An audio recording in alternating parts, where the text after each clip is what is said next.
So hello and good morning to all of you. I want to discuss the second roundtable conference as we have discussed the first one. So I want to tell one thing in connection to the British uh, political atmosphere. The government of Britain had been changed before having the second roundtable conference. Second roundtable conference was arranged in the month of September 1931, but before having the second roundtable conference, I think 2 weeks before, the government had been changed by the people. However, the Prime Minister once again was made Ramsay MacDonald, but this time he was not heading the Labour Party. This time he had taken the assistance of other parties in order to form the government. So the government was known as National Coalition Government. He was heading the National Coalition Government, and he was heading the second roundtable conference, which happens just 2 weeks after the formation of the government in Britain. As I have told in my previous lecture that Lord Irwin, he had convinced to Gandhi because he had understood the significance of Indian National Congress, and Gandhi that without the presence of INC, if we are having any kind of discussion which is related to the constitutional advancement of India, that will be completely futile. There will be no any work of having the discussion if the Congress is not there. So he convinced to Gandhi, and Gandhi, after getting convinced by Lord Irwin, he goes to London and becomes the part of the second roundtable conference. Gandhi had some demands. For instance, he was expecting that Britishers will give a responsible government in the center as well as in the states. But the most crucial point here, because this crucial point, it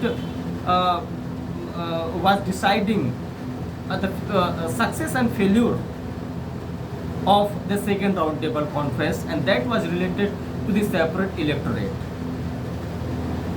My friends, if you compare the second roundtable conference with the first one, so in the second roundtable conference there were so many stakeholders.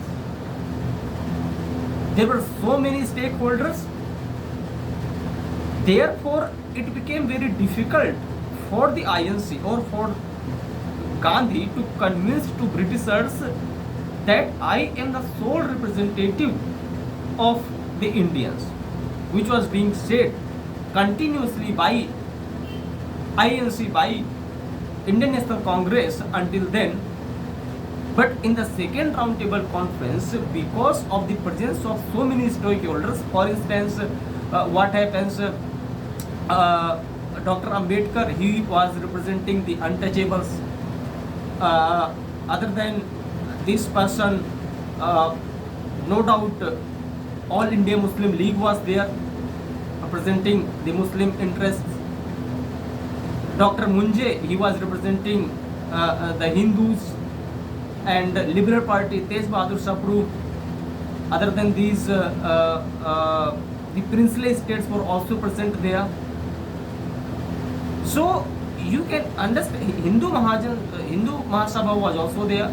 So these parties, because of the abundance of the stakeholders, it became very difficult for Gandhi to convince the Britishers that I am the only representative of Indians.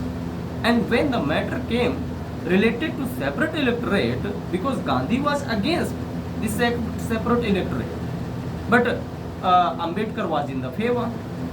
Muslims, they were also in the favor.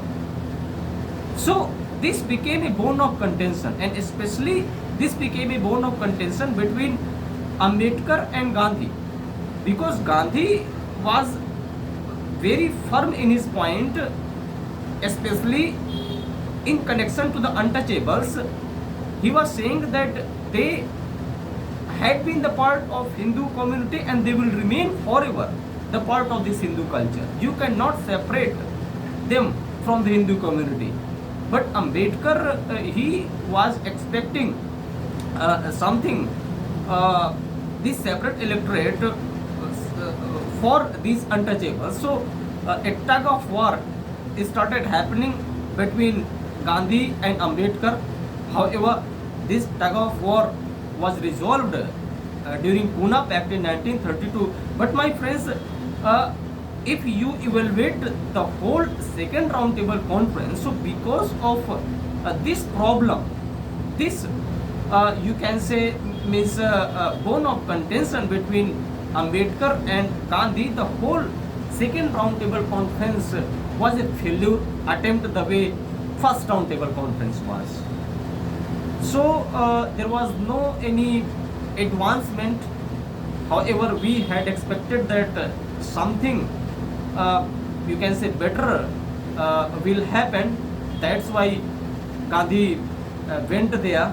But after realizing all these things, I would only say that despite of having some expectations, Gandhi went to London to be the part of the second roundtable conference, but he begged to pavilion without having any scope.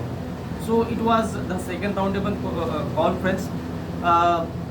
One more thing I would like to tell you, because this character is very famous, and I think if I say the comedy king of the world, so it would not be wrong. I am talking about Charlie Chaplin. When Gandhi goes to London to be the part of the second RTC, during this time Gandhi also met with the Charlie Chaplin, a very well-known comedian, or means motivator, and you can add so many titles with this person. So although he met with Charlie Chaplin, who always tried to bring the smile on the faces of the people, but I think this second roundtable conference was not a very happy experience for Mr. Gandhi. Thank you.